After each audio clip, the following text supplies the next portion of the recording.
Given the right situation, the right story, anyone can be shaped into Snake.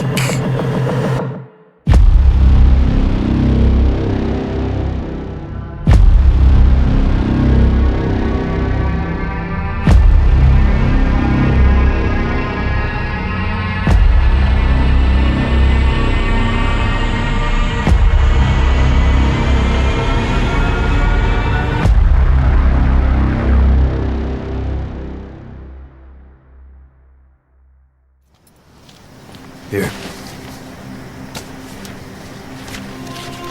That's your name as of today. Best change your face, too.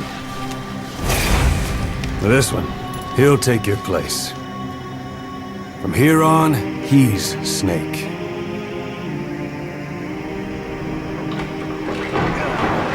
He believes it, too. My very own Phantom, huh?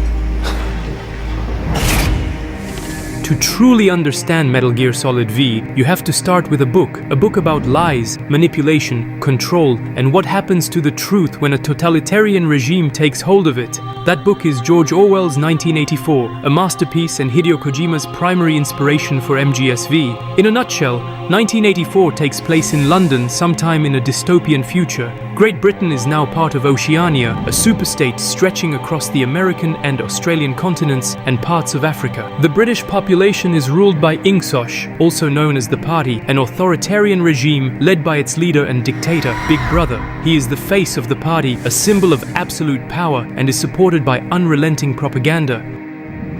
Through its Ministry of Truth and Thought Police, the party monitors and controls everything, manipulating and rewriting the past, the present, the future, memory, and reality. Freedom of speech no longer exists, behavior is closely monitored, and every citizen must not only worship Big Brother, but also think and act accordingly. It is in this world that Winston Smith, an employee of the Ministry of Truth, whose job is to falsify documents and rewrite history as dictated by the party, attempts to resist the control of Ingsosh. Believing he has found a resistance group that shares his ideas, Winston is arrested by the Thought Police and taken to a room called Room 101, where his treatment begins.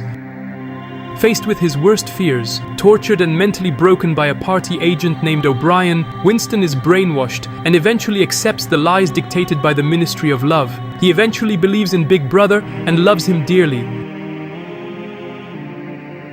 Winston is then released and can now walk towards the freedom and reality that the party has created for him.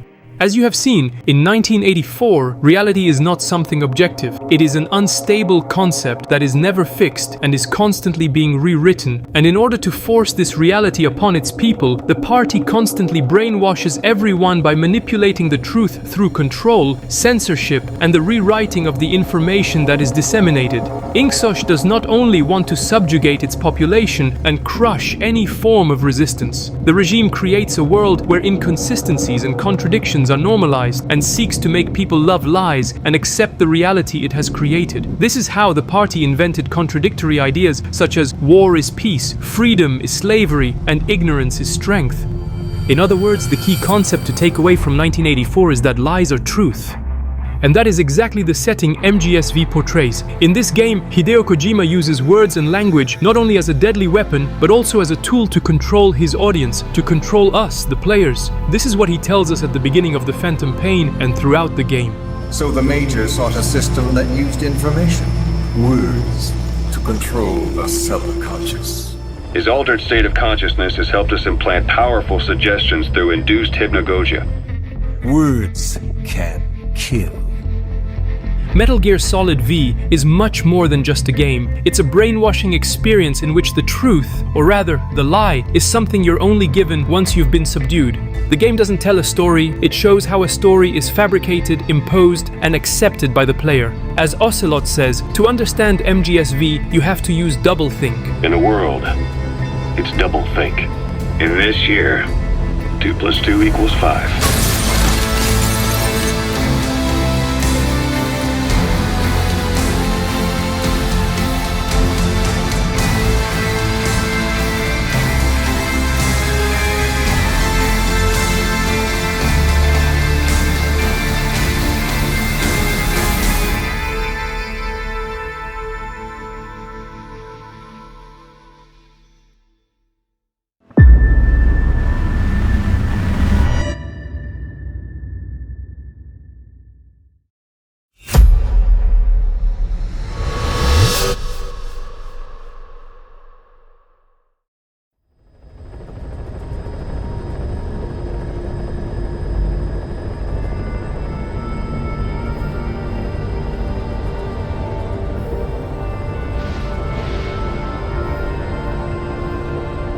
Seamlessly integrated into the game's narrative, Kojima's use of the single take throughout MGSV is much more than just an aesthetic choice. In an effort to bind the player to their virtual persona Venom Snake, the game designer has literally given life to the game's camera. Thus, Venom isn't just a protagonist, he is both the actor and the viewer of the MGSV experience through us, the players who get to control him. It's no coincidence that the game is shot in a single take and that the camera seems alive and moves like a human. The camera is Venom Snake, it is his eyes, and we, the players, experience MGSV through his eyes because we are one with him. Yeah, took some shrapnel to the head. Sniper, where? For instance, here the camera takes cover to protect itself from Quiet's gunfire.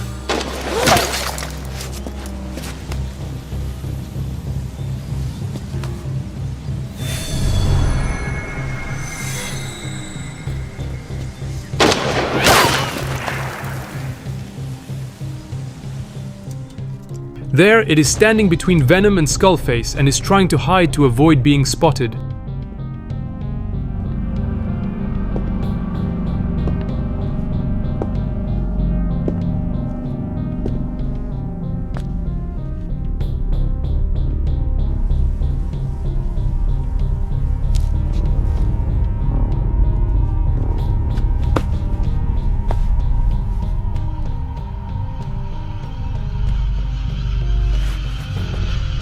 Ingen må signet og banetod.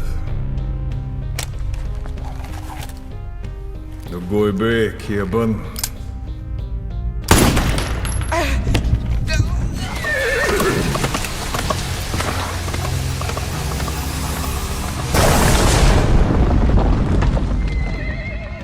And finally, here, after falling into a ravine, the camera takes 3 tries to get out of the water.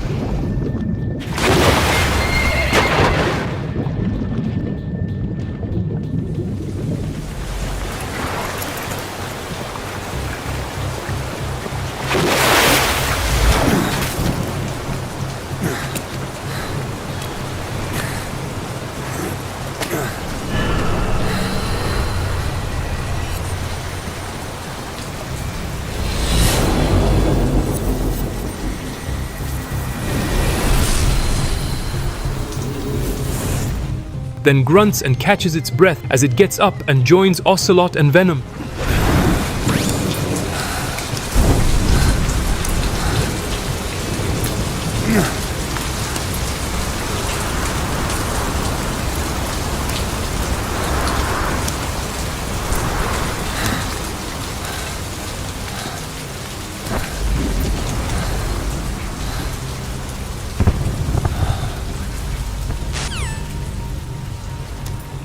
As a matter of fact, Venom can also be heard grunting in pain as he watches the bomb being removed from Paz's belly in Ground Zeroes. Keeper got in.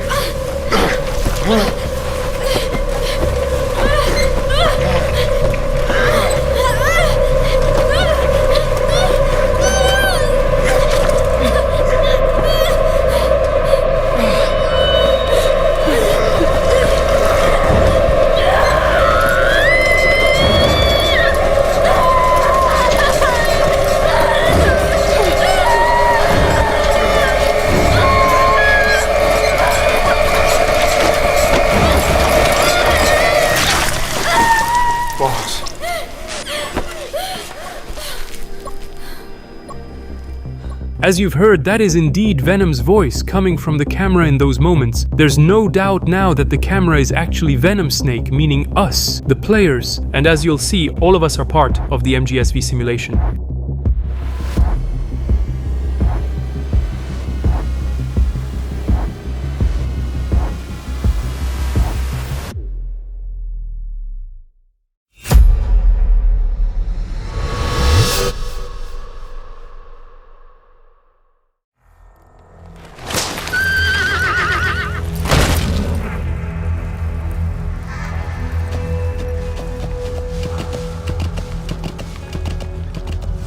Any field experience?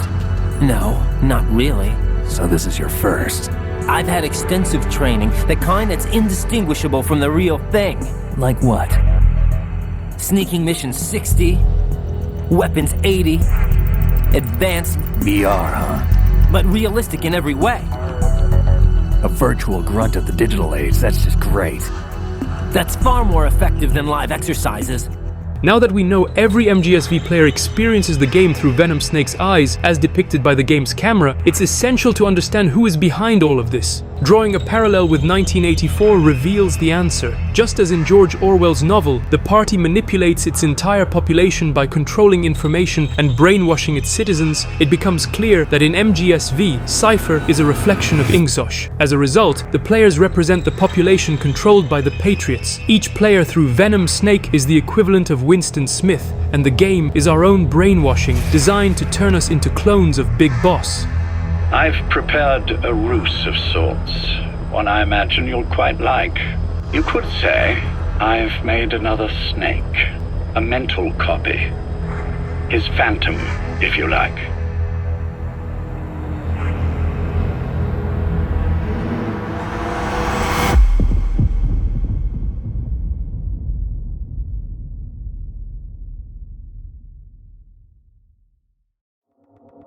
In 1984, there is a place constantly bathed in light where darkness does not exist. Ironically, this place is the party's darkest secret, the Ministry of Love. In reality, the Ministry of Love is the name given by Ingzosh to its torture and imprisonment center. It is within this very ministry that Winston is imprisoned, tortured, and brainwashed. Throughout his rehabilitation, he is exposed to an artificial light that never goes out. Seeing nothing but this light for days, Winston eventually goes mad.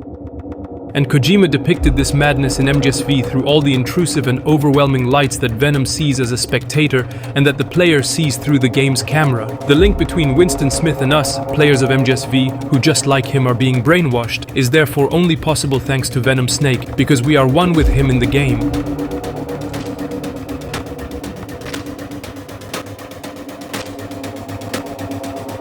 With all this in mind, two other aspects of the game's lighting effects can be explained if we are indeed in a simulation.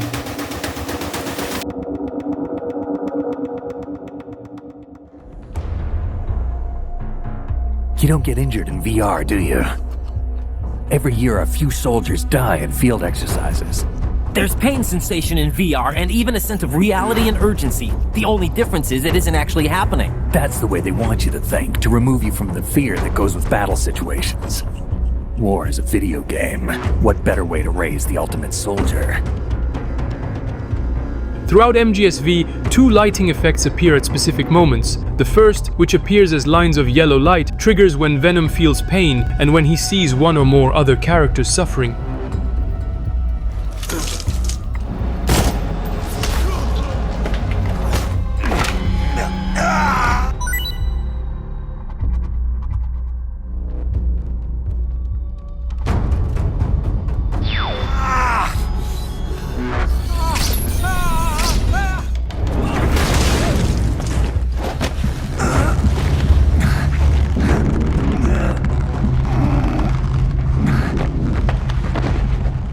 The second effect, which looks like a glowing barcode combined with electronic static, shows up every time Venom sees or interacts with a piece of technology.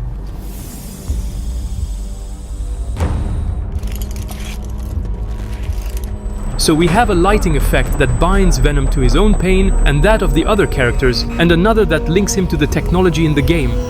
If MGSV is indeed a simulation experienced by the player through their virtual persona Venom Snake, then, just as Raiden felt a sensation of pain when training in VR, Venom also feels a sensation of pain whenever he or someone he sees is physically suffering. And these light effects are visual proof of the phantom pain he feels within the Matrix.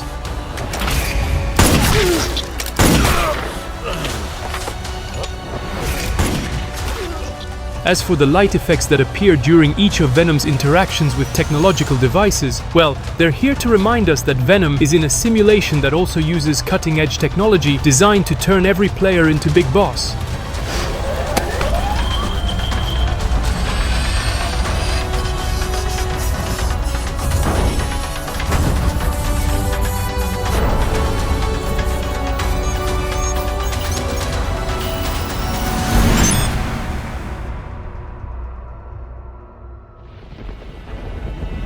The Matrix is everywhere. It is the world that has been pulled over your eyes to blind you from the truth. To fully understand the importance Kojima gave to light and its meaning, we have to look back at one of his favorite franchises, The Matrix.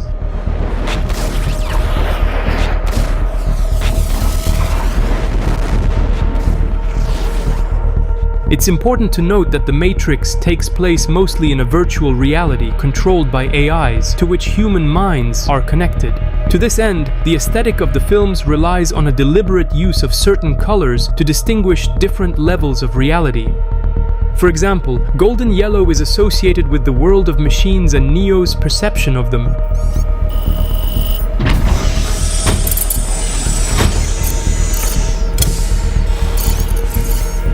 Red is linked to both danger and evil.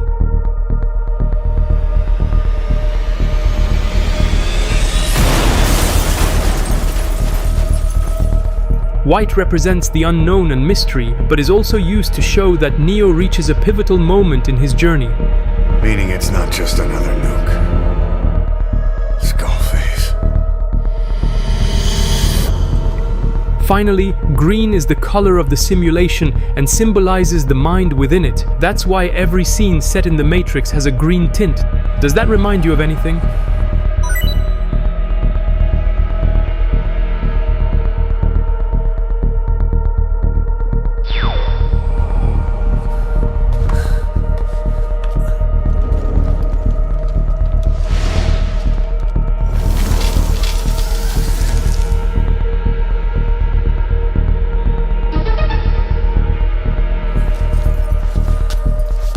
This way, boss. Hurry.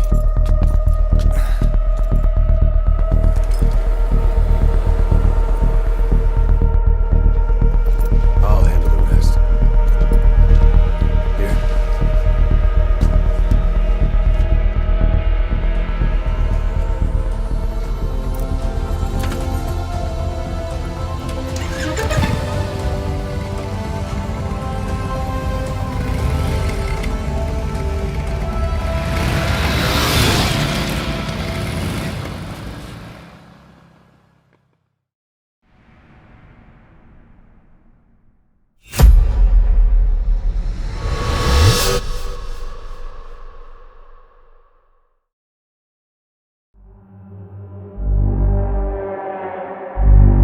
I'm Big Boss.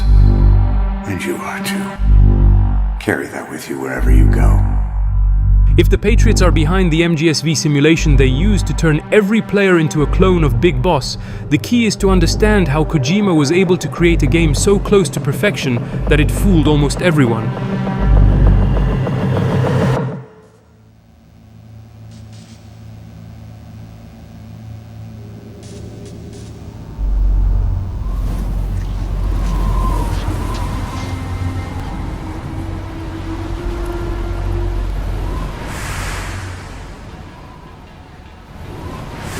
Hiding behind the shadow of Cypher, Hideo Kojima created MGSV based on 4 main pillars. First, there is Big Boss's life, with elements taken from previous games such as the boss, the return of her AI pod, the revival of her horse, and the appearance of Star of Bethlehem flowers and petals.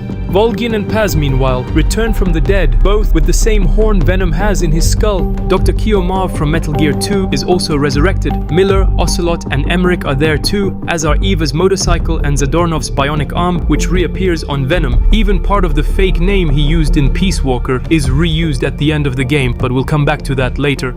After Big Boss's life, Cypher used the events of Shadow Moses to build its simulation. For instance, Ocelot acts as Venom's right-hand man, just as he does with Liquid in MGS1, when in reality he's manipulating them and pulling the strings behind the scenes. Sniper Wolf is reborn as Quiet, who literally wears her outfit in Mission 40. Metal Gear Rex is redesigned in a more modern and slightly over-the-top version. What's more, Sahelanthropus was called Super Rex when it was still in the design phase. The iconic elevator scene is recreated backwards. Psycho Mantis and Liquid are present. The skulls are a futuristic and completely surreal version of the Genome Soldiers, and their ability to materialize weapons out of nothing can only be explained if we're in a simulation that could very well be the outcome of the data recovered by the Patriots following their large-scale experiment, the S3 plan. Everything you've done here has been scripted, a little exercise set up by us. Given the right situation, the right story, anyone can be shaped into Snake. Even rookies can fight like men of experience. And this training kernel would provide more than enough data to formulate such a program.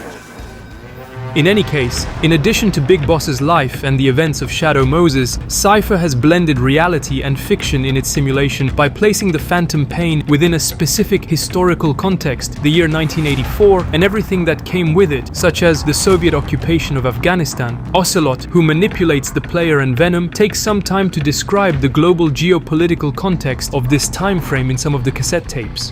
Ultimately, to tell his story, Kojima, or rather Cypher, used the concept of the mirror throughout the game. For example, Ground Zeroes ends with Snake and Miller leaving Mother Base, while the phantom pain begins once they arrive there. Miller also gave his hand to Snake in the same way he does to Venom.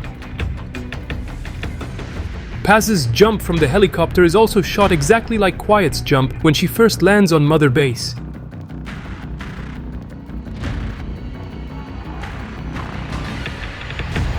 The opening and closing scenes of the Phantom Pain are identical but shown from a different angle.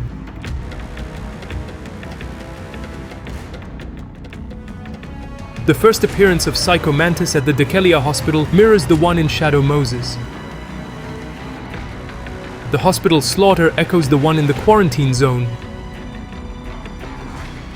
Emmerich falls down the stairs and wets himself when facing Skullface, just as he did when facing Coldman and Grey Fox. Venom has the opportunity to take down Quiet and Skullface in the same way that Naked Snake had to finish off the boss. Skullface is the reflection of Venom's snake and represents his inner demon. One's past mirrors the other's, one has a horn where the other has a scar. One understands what the other says when speaking his native tongue, neither can kill the other on their own, and much more. Kojima has in fact hinted more than once that Skullface doesn't exist. He described him as a ghost with no past. He merged him with Venom on Twitter. He even drew inspiration from a legendary scene in the movie Fight Club, in which the main character's imaginary alter ego takes over him and speaks directly to the audience, driving the camera crazy.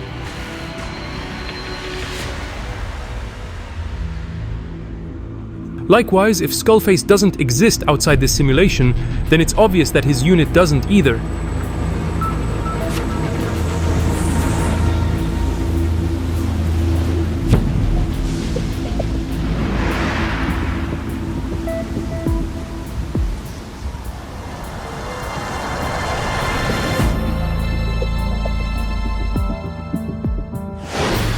In fact, the XOF is just a reflection of the Fox unit. That's why all the soldiers of this Phantom unit share the same model and are all clones. That's also why the XOF backstory is hard to believe and feels more like a last-minute addition to Big Boss's story. 1964, Soviet territory. Fox's first mission. Any mess you made, I was there to clean up. Coming back to 1984, in Orwell's novel, the party leads its people to believe that Oceania is at war with Eastasia, when in reality no one even knows if Eastasia exists at all, or if a war between the two sides is actually going on. The party could very well be the one bombing its own population to maintain a state of terror. For Inkzosh, the war against this phantom enemy called Eastasia is mainly a way to keep its regime, propaganda, and surveillance in place, and to prevent any critical thinking among its people. By comparison, in MGSV, the Diamond Dogs represent Oceania, Cypher is the equivalent of Eastasia, and the XOF is the fictional enemy used to justify the war between the Diamond Dogs and Cypher throughout the game. However, this war is a war in name only because at no point does the player fight the XOF, or even Skullface. Major, I'm burning up!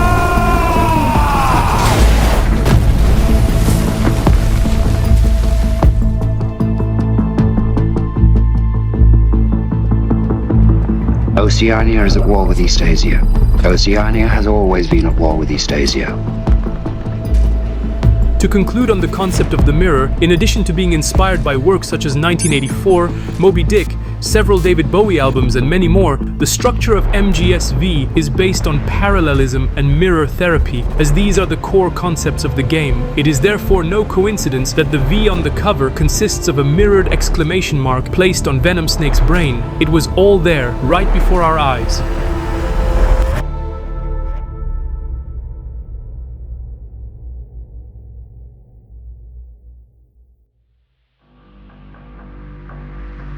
With all that in mind, if the Patriots are indeed behind the MGSV simulation, what exactly did they use to make it all happen?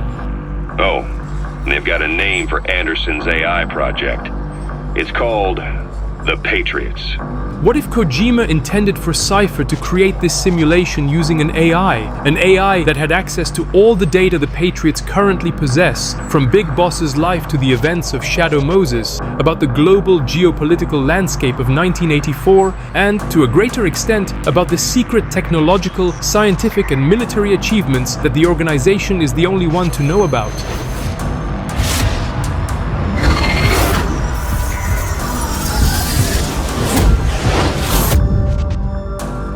Knowing Cypher, only one AI powerful enough could be capable of creating such a simulation. That AI is...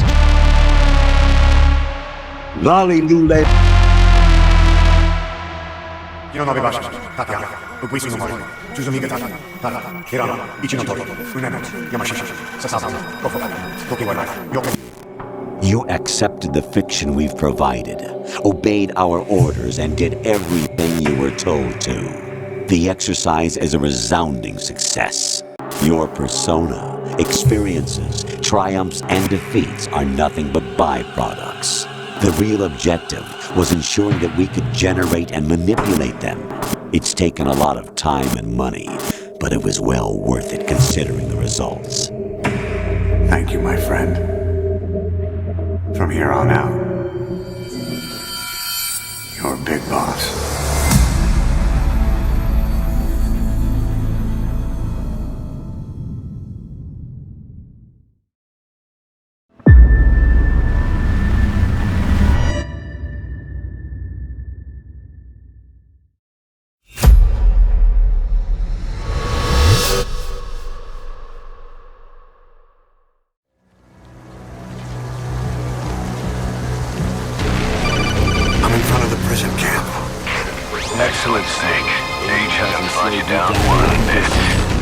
For the player, everything starts with ground zeros. It is through this introduction to the phantom pain that the Patriots initiate the brainwashing of their subject. By turning on their console and launching ground zeros, the player is literally immersed in the virtual reality of the Fox engine and steps into the role of Big Boss within a fabricated story. The player is given a fictional yet believable context, though somewhat imperfect, as intended by Kojima. His past is erased, his new life begins here, and Cypher makes him believe he is Big Boss. That's why the boss's voice and shadow belong to Venom, and that's also why Ground Zeroes is filled with clues pointing to a fake story and a simulation. One example is Paz's resurrection, even though she was supposed to die at the end of Peace Walker.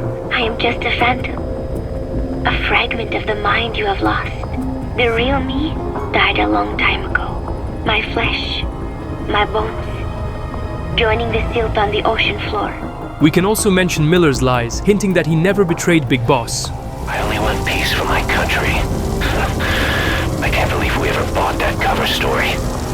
After Paz tried to steal Zeke from us, and we watched her get pulled beneath the waves, there was one thing I kept asking myself. Which was the real Paz, and which was the lie? There's also that little reminder from a soldier at Camp Omega, or even the words pseudo-historical recreation that appear at the start of each side mission. While we're at it, we might as well mention the Fox engine bug, aka the Matrix, during which the iDroid voice references the Patriots before telling the player that the functionality has been restored. Dead? Again?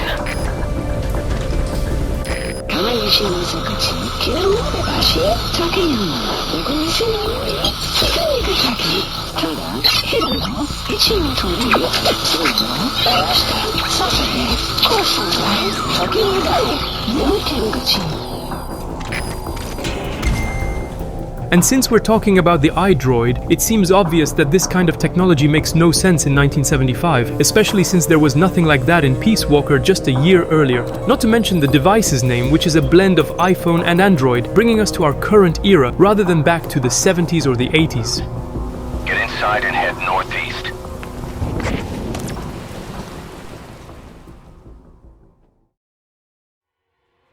You were told that the eradication of Dead Cell 6 months ago was an act of the Patriots. We provoked and encouraged your hatred. And you opted for vengeance, just as we planned.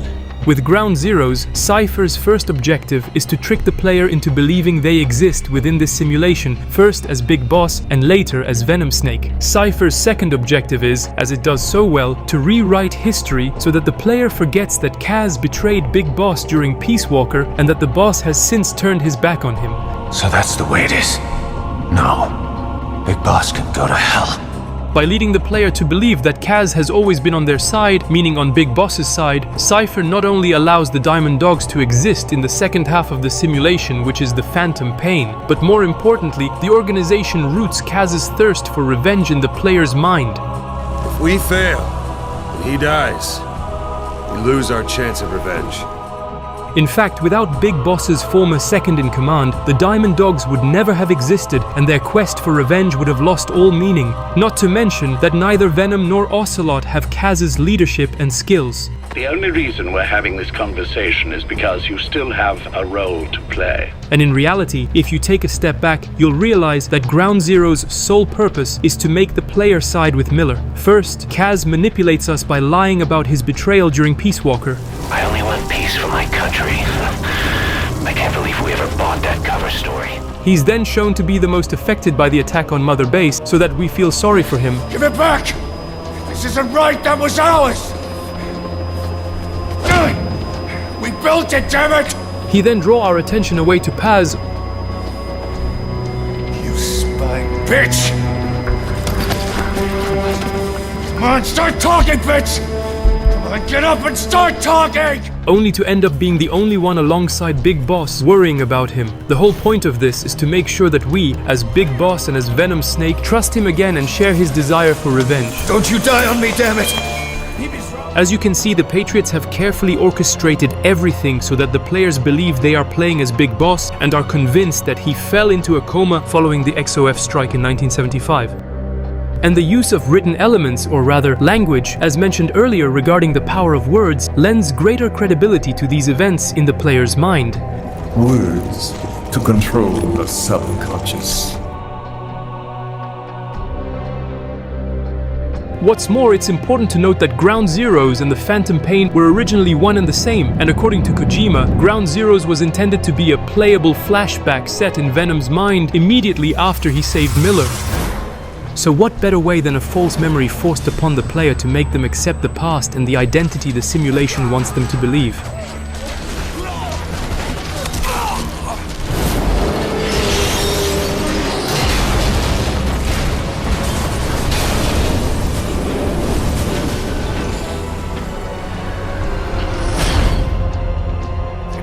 Like a damn fiddle! Help me, Snake. Chico. It all ends soon, exactly as I've planned.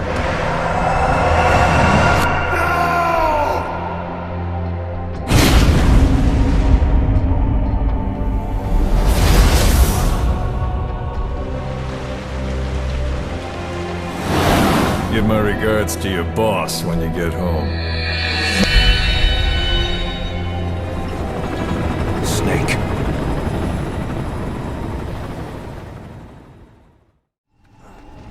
From then on, to leave the player with no room for doubt, once they have finished Ground Zeroes and started the Phantom Pain, they are constantly given reminders of their made-up past as Big Boss, be it through dialogue. Big Boss, you know who I am. You remember? Your partner 9 years ago, Kazuhira Miller. 9 years back, your private army came under attack by Cypher. Hey. That was some operation we had, huh? 9 years ago. Carving out our own world. Making our own future. And and they took it away. Or via cassette tapes narrated by Ocelot and Miller, two Cypher agents, or to draw a parallel with 1984, two agents of the Thought Police. Take a listen to this later. That's what Kojima wanted us to understand by having both of them involved with Cypher at Camp Omega. Torture was beyond anything I imagined. They were breaking guys left and right. I guess I'd say the word MI6, D&D, ISI. I even heard one guy speaking Russian. Give her the shot already! Hold her still. Prep the package. In the end, everything that's been said since the beginning of this video can be summed up by one thing, the quote from the Ground Zeroes poster from Fox, "Two phantoms were born." Kojima wasn't hinting at Skullface, Big Boss, or Zero. He was telling us that through the MGSV simulation, the Patriots created two phantoms of Big Boss, Venom in the simulation, and the player in real life. You could say, I've made another snake. So you're saying that VR training is some kind of mind control?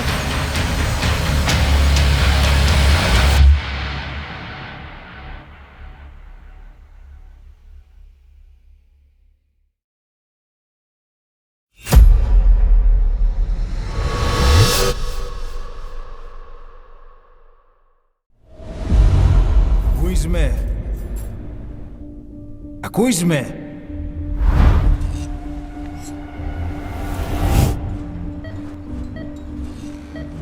Can you hear me?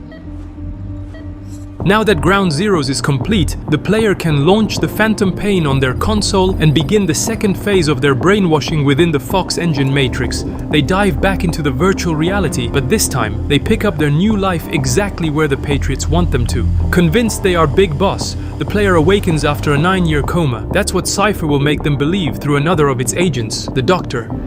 I need to tell you something. Please listen and try not to panic. You've been in a coma for quite some time. Yes, I know. You would like to know how long. I'm afraid it's been 9 years. He doesn't waste any time and immediately sets the scene for the player as soon as Venom wakes up, reminding him of who he must be and what he must believe. 9 years ago, you were injured in an explosion.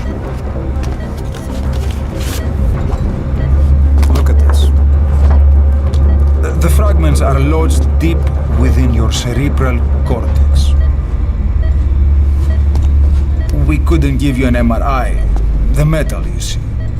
I know it's difficult, but please look down. It's best to see with your own eyes. Be brave.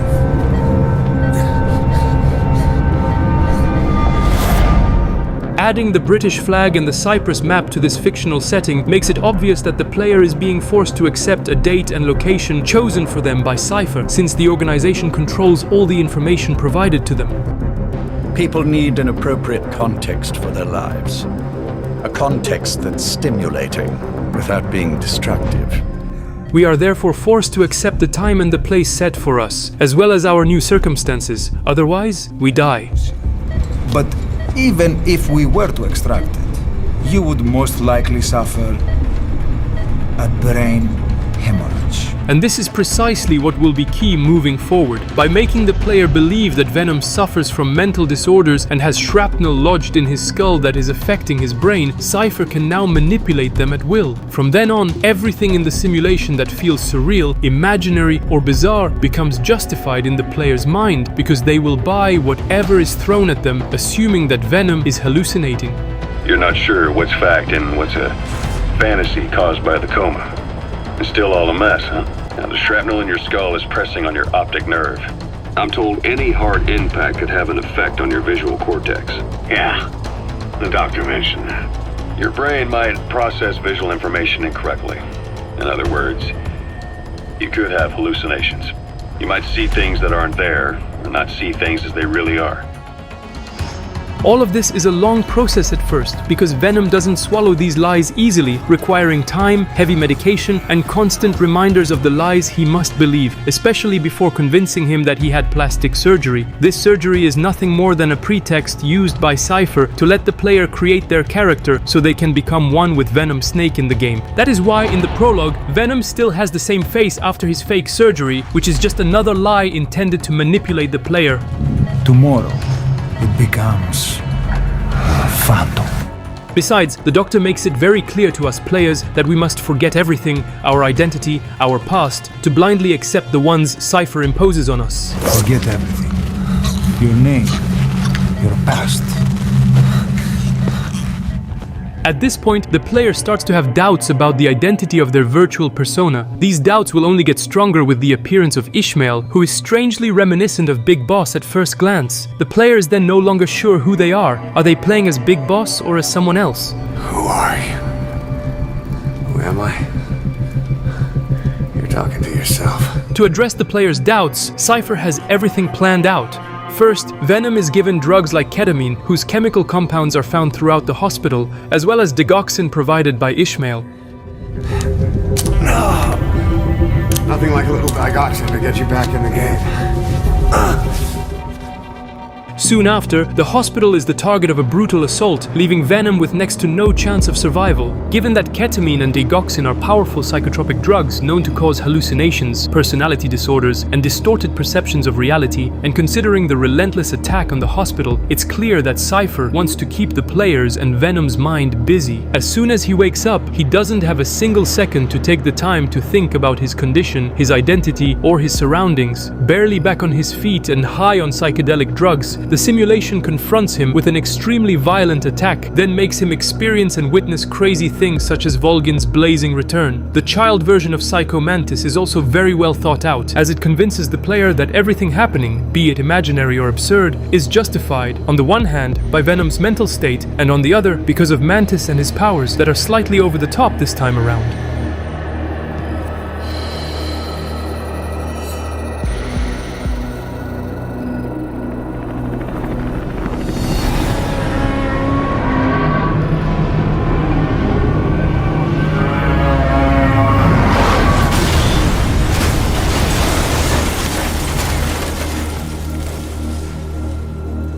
It is therefore no coincidence that Kojima described Volgin and Mantis as those who don't exist. And to echo the link between the game's camera and Venom Snake, we can see that Venom only needs a few seconds of calm for the camera to start checking whether what the simulation is showing him is real or not.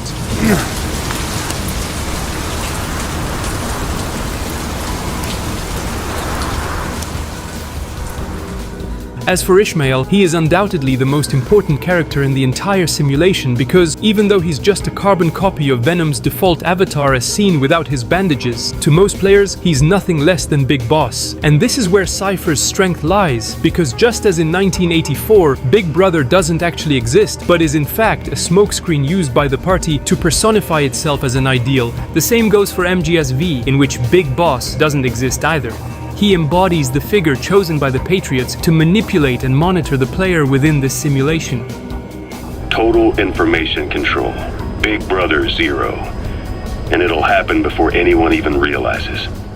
He is an icon, a goal to reach, a role model, and through Ishmael he becomes a mentor, a big brother. And to escape the hell that the Dhekelia hospital has become, Venom has no choice but to follow Ishmael, meaning Cypher, if he wants to survive. But this big brother isn't really there by his side. That's why Kojima made sure to include plenty of discrepancies about him, such as the fact that he shares Venom's voice and literally tells him that he is him. You're talking to yourself. He doesn't even know CQC either. He never gets injured. He's invisible to enemies. He uses his right eye to aim, and he even asks the player to follow the program if they take too long to shoot enemy soldiers. Hurry up and get with the program. Basically, with the prologue of the Phantom Pain, Cypher has two objectives. First, to prevent the player, meaning Venom, who believes he's waking up after 9 years in a coma, from taking the time to think and wonder who he is, where he is, and whether what he's experiencing is real or not. And second, to teach him the basics of Big Boss's skills. That's the whole point of the game's first trailer. Kojima was already hinting at a simulation involving Venom as early as 2012.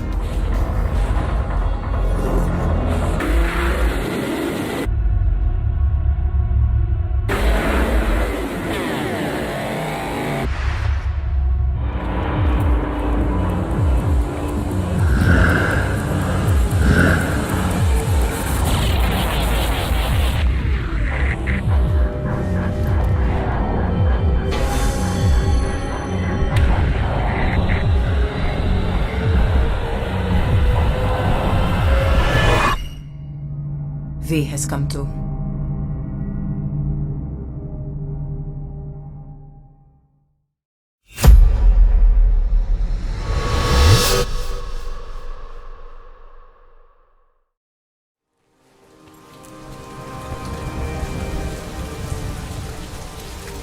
You'll have to join up with Miller. Build that private army of yours one more time. It's your only chance.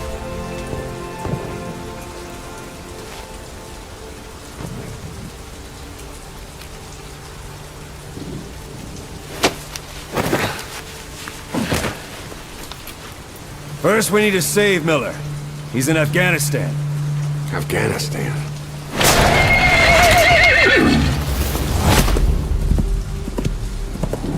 What, you can't keep up with world affairs in a coma?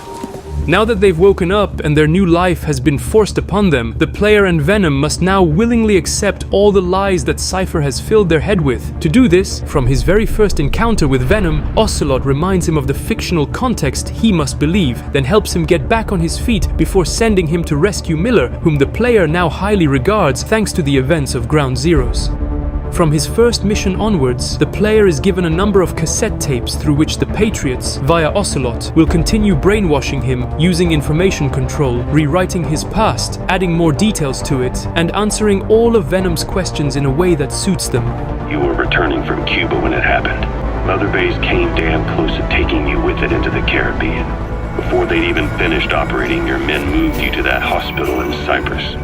For example, Ocelot ignores his question about Ishmael. Well, it wasn't Pinocchio who led me out to safety.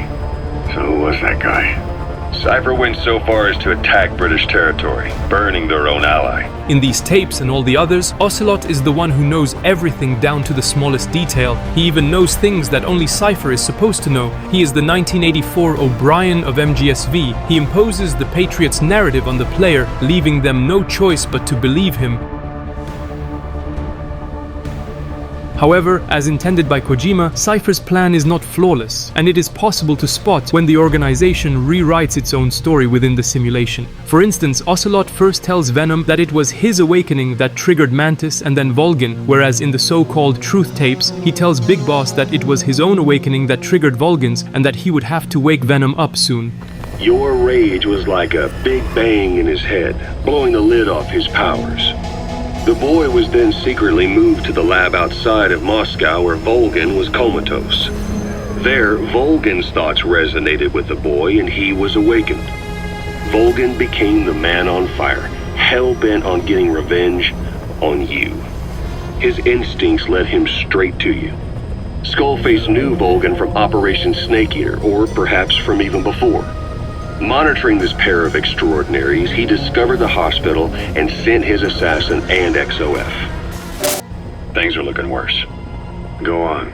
They found out about you waking up, and the man on fire picked this time to wake up too. We'll have to move forward ahead of schedule. Miller already has the preparations underway.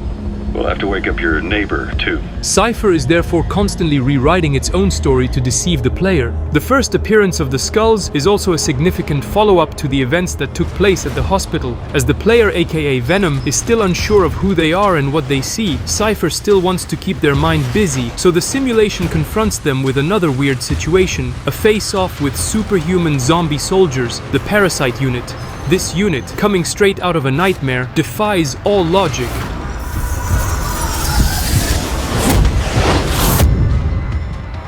Which is why Kojima described the skulls as those who don't exist as well.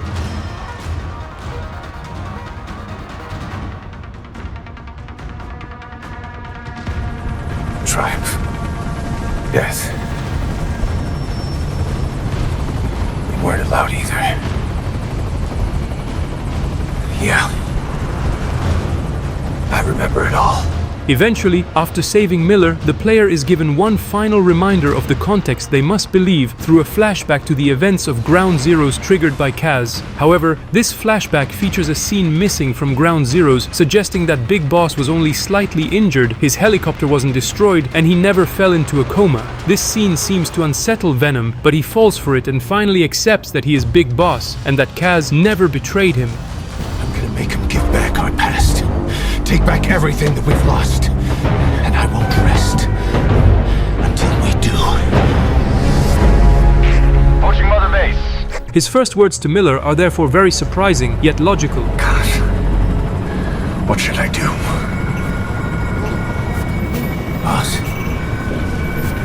Tell me. Tell me like you used to. The brainwashing of Venom and the player is now fully underway. Cypher sent us to hell. But we're going even deeper. I know. I'm already a demon. Heaven's not my kind of place anyway.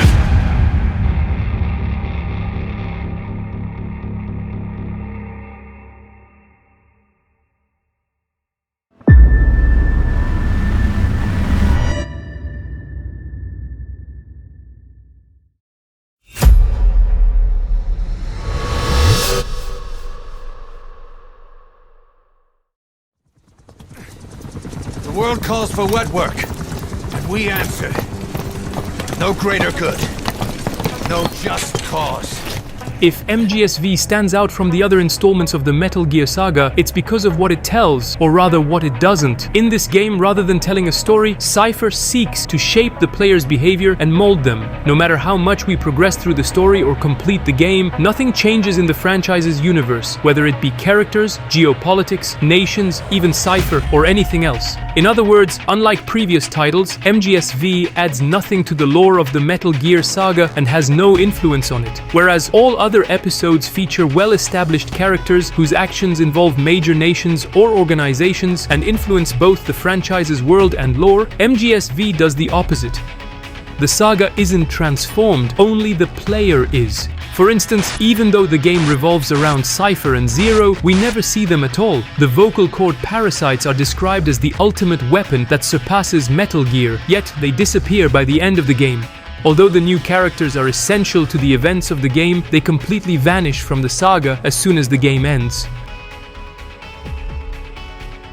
This makes MGSV a kind of standalone in the Metal Gear saga, which is precisely what Kojima intended. While the other games build the saga's universe, MGSV builds the player through the simulation they're experiencing, and the missions of the game reflect this. They all follow the same pattern and have no impact on the world. Rescue and extract a Mujahid. Find this engineer. Eliminate the walker gears. Eliminate the commander. Eliminate the colonel. Extract the truck. Furthermore, thanks to the surreal technology Cypher has programmed for the player, such as their multi-purpose bionic arm,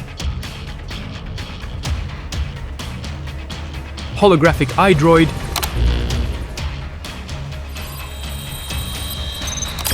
int scopes, Analysis complete. Analysis complete. wormhole Fulton, or their walker gears, everything can be replayed, improved, and optimized. The player is rated and rewarded for their performance, not for their understanding. The second chapter perfectly illustrates this, as the player must replay missions on higher difficulty levels to become a perfect clone.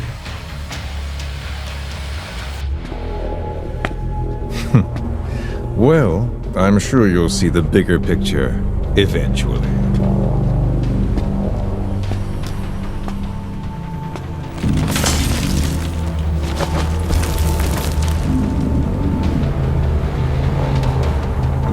If you get out of here alive. Another great example involves the game's antagonists, whom Skullface purposely throws at Venom every time they meet, and despite all the chances he's had to take him out.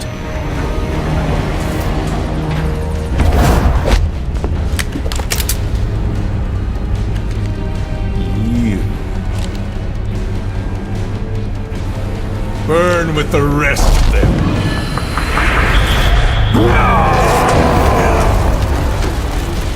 Show him!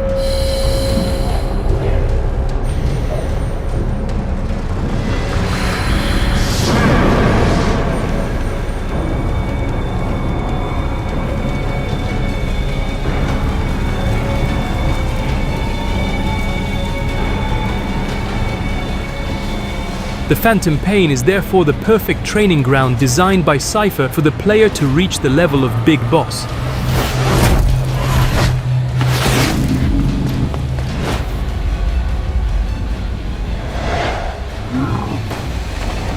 It's after you. You need to stop it, boss. Destroy Sahelanthropus.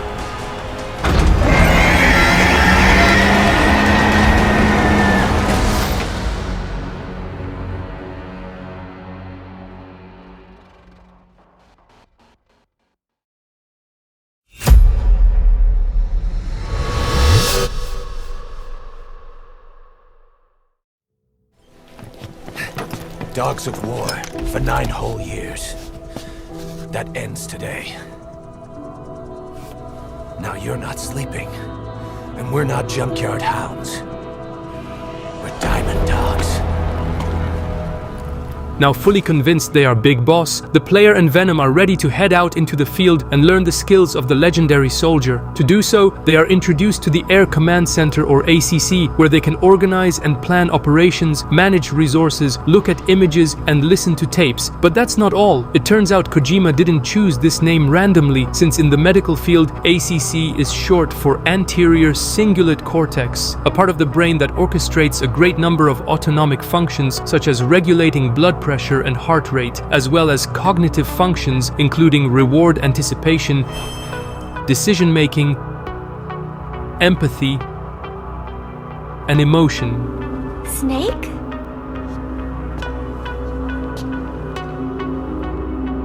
Pass. That's right. It's her. The ACC is much more than just a helicopter to the player. It is their brain, their mind, the very place where they and Venom become one. But above all, it is the part of their brain that Cypher constantly monitors, controls, and manipulates to ensure that they complete the simulation under the best possible conditions. The S3 is a system for controlling human will and consciousness. It is a method, a protocol that created a circumstance that made you what you are. What we propose to do is not to control content, but to create context. It is no coincidence that as the player progresses through the game, the ACC fills up with pictures to look at and cassette tapes to listen to. And it's also no coincidence that the room where Miller and Ocelot torture and interrogate their enemies is named after the room where Winston is brainwashed in George Orwell's novel. It is in room 101 that Kaz and Ocelot control and manipulate the information they gather before transmitting it to Venom, mainly in the form of audio tapes. Everything is all about visual and audio manipulation, information control, and constant contextualization. This is how the party operates in 1984 and how Cypher operates in MGSV.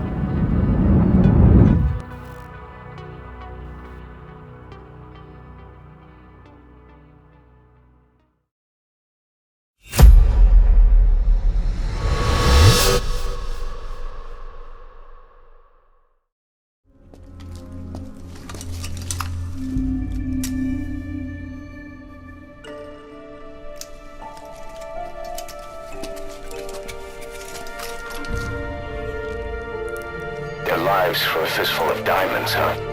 And what happens after that? They can't go home. They've only got 2 options. Heaven or hell. No, there's another. Utter heaven. Through countless hours of gameplay, challenging missions, and painful events, the player improved and got closer to the level of Big Boss. Influenced and monitored by the Patriots, they managed to overcome the challenges of the simulation, which ultimately allowed them to recreate the dream Big Boss lost when he fell in battle, Outer Heaven. We are diamond dogs. Do you get it now? You do, don't you? After all, you have figured it out now. Deeming them ready to leave the simulation, Cypher finally reveals to the player the one final truth they must believe to complete their brainwashing. We'll meet again.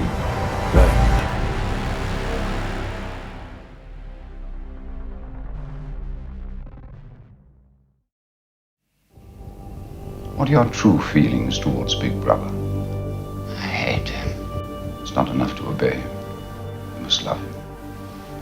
Room 101. In George Orwell's 1984, the party achieved such powerful control over information that truth is truth in name only. A fact, a piece of news, or an event only exists if Ingsosh has decided so. To reiterate what was said earlier, in 1984, war is peace, slavery is freedom, ignorance is strength, and lies are truth. From this perspective, it is obvious that upon reaching the Phantom Pain's final mission titled Truth, the man who sold the world, something's wrong. The truth the player is about to experience turns out to be the final lie cipher will reward them with for their submission. As a result, with Mission 46, the simulation ends where it began, in front of a mirror. By making the player loop back, Cypher applies the same logic as the party to manipulate its subject. First, the player has no choice but to re-experience their fictional past, rewritten by the Patriots with a brand new cutscene designed to make them believe that Big Boss fell into a coma. But once again, as intended by Kojima, this new post-Ground Zeroes cutscene contains a number of discrepancies. For example, the name of the hospital uses the codename Menia that Zadornov used in Peace Walker, and Barranquilla is none other than the location of the MSF headquarters. What's more, the nurses are the same ones we see at the Dekelia hospital in Cyprus 9 years later, and all the medical staff wear badges from that same hospital, even though just seconds earlier, the simulation told us that we were in Colombia. No response. Hit him again. Not your kind of people. Clear! You seem kind of phony. Everything's a lie. How's he doing? Well, he stabilized, but it took too long. He's in a coma. What about him?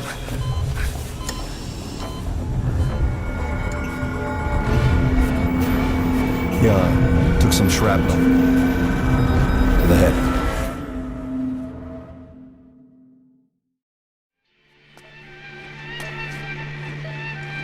Kdo chcemy?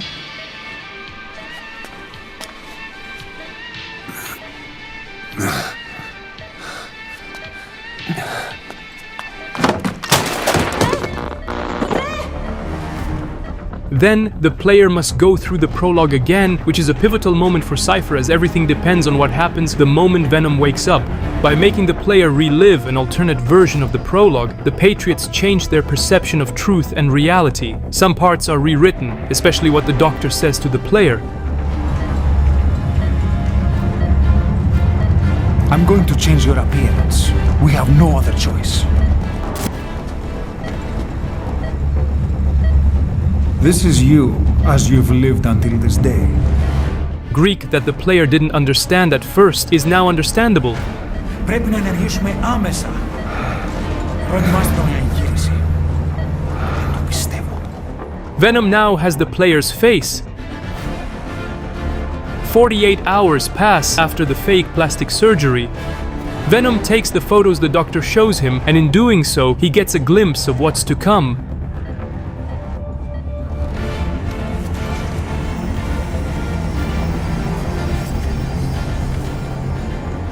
And finally, what the Doctor says to him also changes when he shows him his face again. This is you, as you've lived until this day.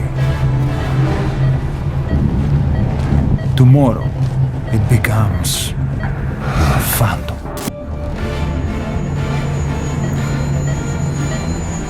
Everything feels all right?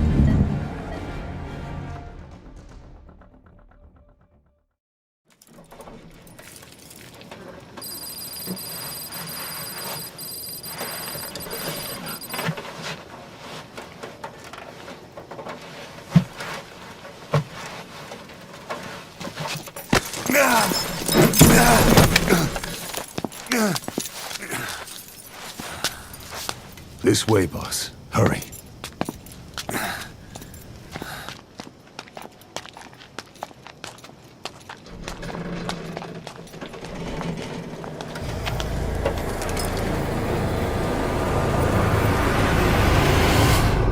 The biggest change in this new version of the prologue occurs once Venom and Ishmael have escaped from the hospital. Cypher simply skips the part where Ocelot saves Venom, instead leading the player to believe that Ishmael was Big Boss the whole time through a new cutscene. This is obviously a lie, as evidenced not only by everything that was previously said about Ishmael, but also by the time discrepancies that make it clear Ocelot couldn't have been with Big Boss since he had already set sail with Venom towards Afghanistan.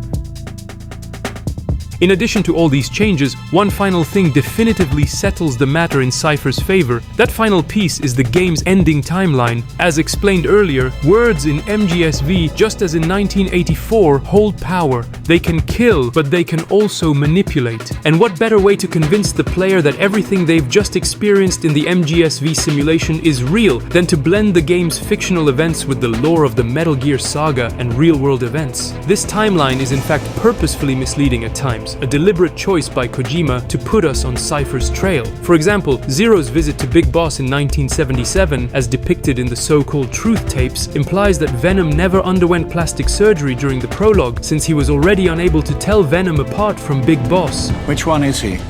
On the right. And the left? We did just as you instructed. This is you, as you've lived until this day. I'm going to change your appearance. We have no other choice. Everything feels all right? However, despite all the inconsistencies of this truth, it is already too late. By now, there is no longer room for doubt. The player, through Venom's snake, has fully accepted their fake past, their fake coma, the fake events of the phantom pain, and ultimately, their fake identity. Just as Winston Smith is convinced that Big Brother exists at the end of his brainwashing, the player now truly believes that Big Boss exists in MGSV, and that he has always been by their side until the day they woke up. The player has now awakened. V has come too.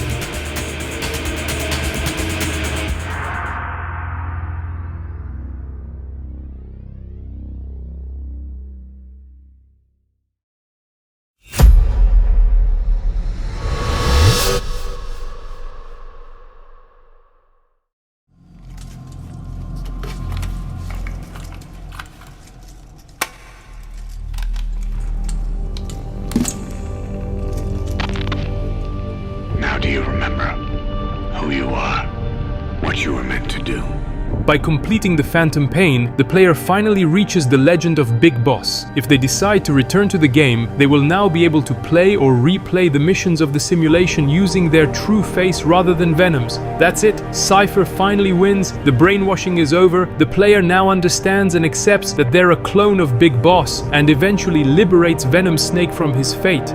Like the party in 1984, Cypher embodies itself one last time as the one who has guided us from the very beginning, our big brother, the narrator of our story, Big Boss. Through him, the Patriots thank us and explain to us that throughout our brainwashing, Venom was only a proxy connecting us players to the simulation so that we could become Big Boss. You've written your own history. You're your own man. I'm Big Boss. And you are too. No, he's the two of us together. Cypher concludes by telling us that from now on, we, players, have become Big Boss, for better or for worse. We can change the world and with it the future. I am you and you are me. Carry that with you wherever you go. Thank you, my friend. From here on out, you're Big Boss.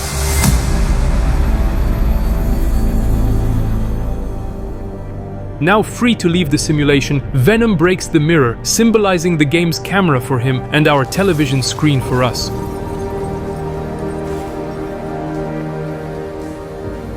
The fourth wall is literally broken. Venom steps through the looking glass and returns to where he came from and has always belonged, into the darkness of the Matrix. He then leaves the title of Big Boss that he shared with the player up until now, entirely to them.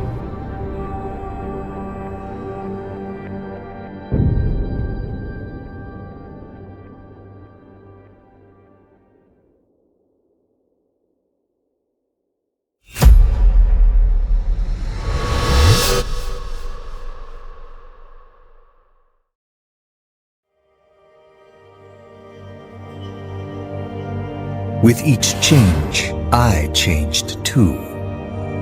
My thoughts, personality, how I saw right and wrong. Words can kill.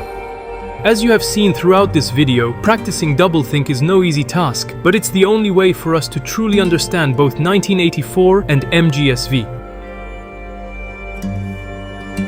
In a world, it's doublethink. In this year, 2 + 2 = 5. And I want you to do the same. Right. His bodyguard? Correct. Can you keep it up? It's a hell of a lie.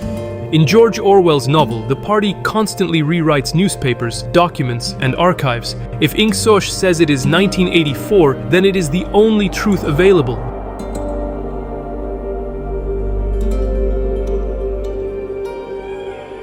And if the citizens of Oceania can be made to believe anything and everything, then time itself becomes an unreliable concept. So just as 1984 doesn't take place during the year 1984, but at an unknown date in a dystopian future that only Inksosh knows, MGSV doesn't take place in 1984 either. In both works, this year is strictly symbolic, depicting a more or less distant future.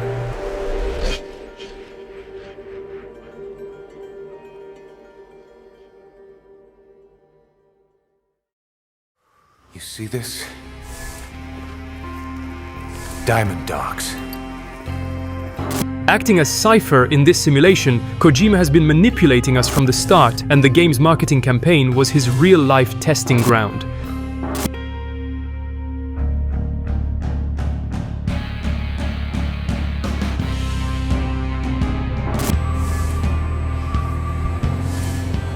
Les enfants terribles, Zero called it. MGSV isn't the missing link that completes the saga, but rather the opposite. Kojima purposefully betrays us and leaves a void, to use his own words, between Peace Walker and Metal Gear 1. MGSV isn't even Metal Gear Solid 5, but Metal Gear Solid V, an experience entirely focused on the player. The game does not take place in 1984, but at a date unknown to everyone except the Patriots.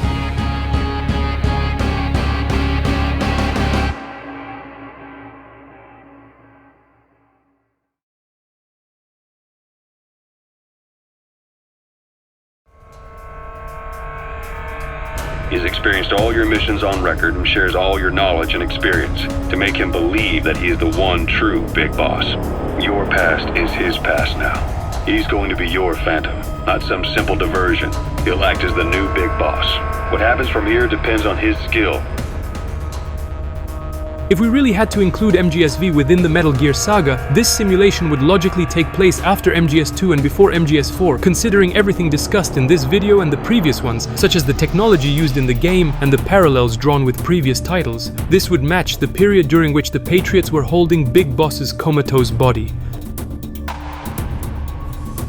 Given the right situation, the right story, anyone can be shaped into Snake. Even rookies can fight like men of experience. An instant creation of genius. And this training kernel would provide more than enough data to formulate such a program. In essence, MGSV can be described as a timeless Metal Gear spin-off dedicated solely to the players. It's not an unfinished game since Kojima, through Cypher, chose to end the simulation just before Big Boss's first defeat at the hands of Solid Snake. Otherwise, Venom's brainwashing would make no sense if he realized that the man he is supposed to be fell in battle in 1995 and then again in 1999, only to end up at the mercy of the Patriots. The human brain is capable of many illusions. Of pain, of the future. This is why the broken mirror reveals an Outer Heaven logo that has never been seen in the series before and was designed specifically for this moment. It's also why Venom reappears without having aged. There is no time jump and he is not going to face Solid Snake either. He simply leaves the simulation right where the Patriots stopped it for him. Cypher, just like the party, is the only one in control, holding all the answers and knowing exactly when MGSV takes place.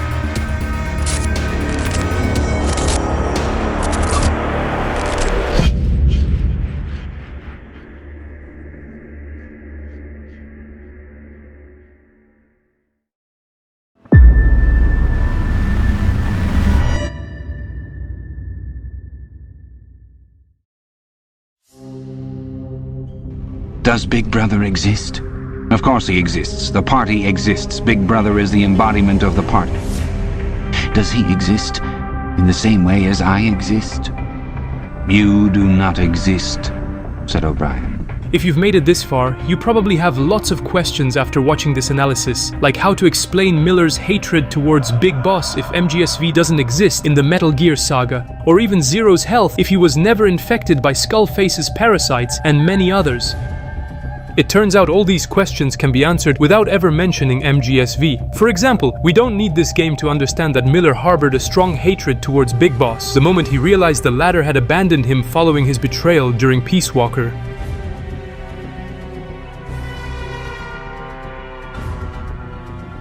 As for Zero, the idea is the same. He was already diseased and weakened even before the events of Peace Walker. That's why he cut himself off from the rest of the world and had the Patriots AI built. Truth be told, I have been spending more time in pajamas as of late. I heard you were sick? Poppycock. I just like to take a little time off work. Anyway, I could hardly greet my first guest from that damned bed. You'll be perfect for this, to strike back at Snake. And as Big Boss says at the end of MGS4, he's simply grown old. Zero grew old, and by the end his Patriots were being run by a network without shape or form. Skullface's involvement is therefore pointless, quite the contrary. If he had truly been infected by the parasites, Zero probably wouldn't have survived until 2014. That said, the ultimate question we're left with is about Big Boss. Big Boss. In Metal Gear Solid, Liquid Snake tells Solid that the L'Enfance Terrible program started in the early 70s, and then it was when Big Boss was in a coma. And we see that Big Boss is in a coma between Ground Zeroes and Phantom Pain, but at the end of Peace Walker, Miller tells him that it already happened. I'm wondering if you could sort of clear that up, how many comas was he in, or, was this two separate incidents that he was, asleep and they started this? Well, there's only once he's in a coma, and well, to explain that, you'll need to play towards the end of the Phantom Pain. It will all come together.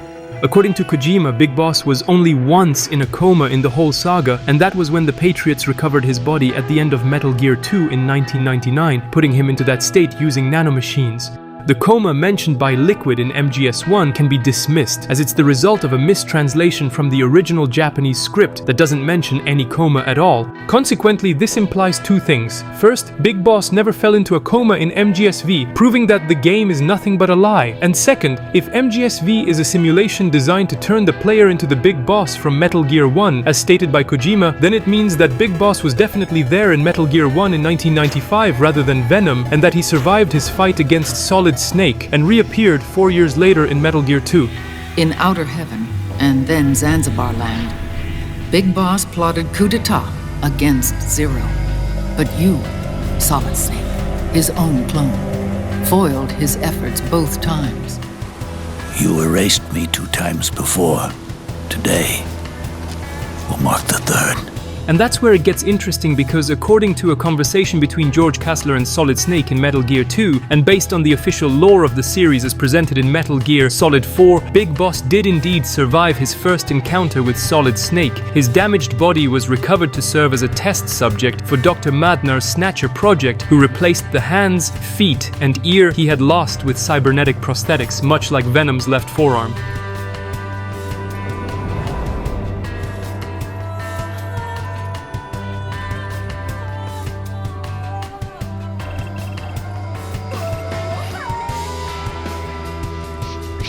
Dr. Madnar. He saved my life.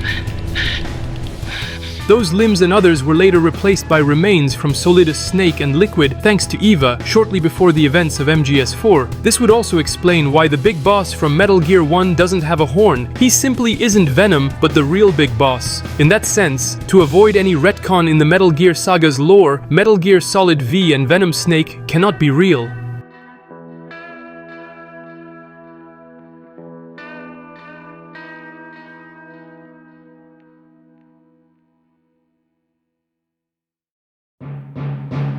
As for Venom, you've probably figured it out by now. He only ever existed within the MGSV simulation. As Kojima said, Snake is nothing more than an extension of the player. He represents every player that Cypher used as a test subject for its Big Boss cloning project. The player, you, me, we all experienced the MGSV simulation through Venom, and by completing the game, we reached the legend of Big Boss. With Metal Gear Solid V, Hideo Kojima broke the fourth wall in the most incredible way. He included the players in the Metal Gear saga, allowing each of us to become Big Boss, thanks to Venom Snake.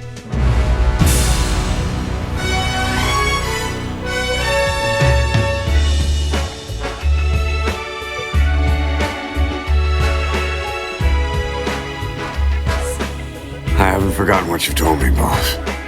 We have no tomorrow, but there's still hope for the future.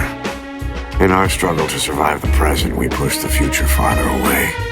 Will I see it in my lifetime? Probably not. Which means there's no time to waste. Someday the world will no longer need us. No need for the gun or the hand to pull the trigger.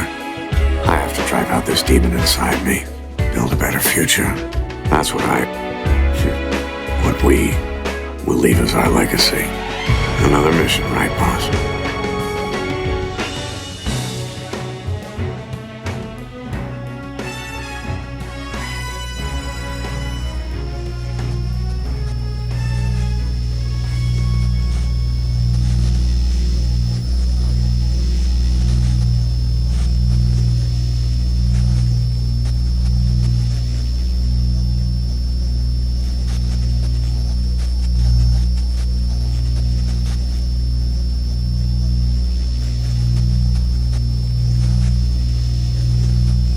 The past is erased, the erasure forgotten. Everything fades into mist. The lie becomes truth, and then becomes a lie again.